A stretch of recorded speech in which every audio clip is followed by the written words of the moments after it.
Hey there.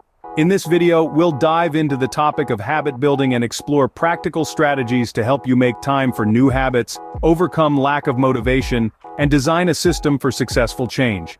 I'm here to share insights from one of the world's leading experts on habit formation, James Clear. Let's get started. Building new habits can be challenging, but it's not about lacking motivation or willpower. The key is to focus on designing a system that supports your desired changes. Identify specific time slots in your day to dedicate to your new habits.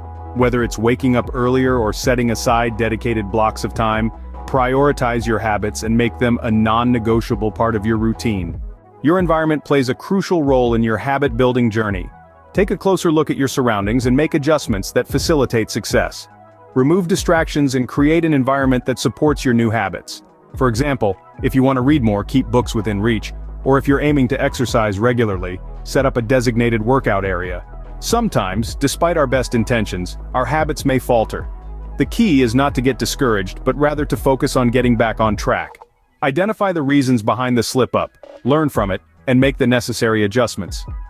Remember, setbacks are a natural part of the process, and what truly matters is your ability to bounce back and continue moving forward. As you progress on your habit-building journey, you may encounter a plateau where it feels like your progress has slowed down. Don't worry, this is normal. To overcome the plateau, explore new variations or challenges within your habits. Push yourself a little further, introduce slight modifications, or seek out additional resources or support to reignite your motivation and break through the plateau. Building new habits is all about designing a system that supports your desired changes. Remember, it's not about lacking motivation or willpower. It's about creating an environment and routine that aligns with your goals. By making time for new habits, adjusting your environment, getting back on track after setbacks, and overcoming potential plateaus, you can make positive changes and achieve long-term success. So are you ready to take the next step on your habit-building journey? Let's go.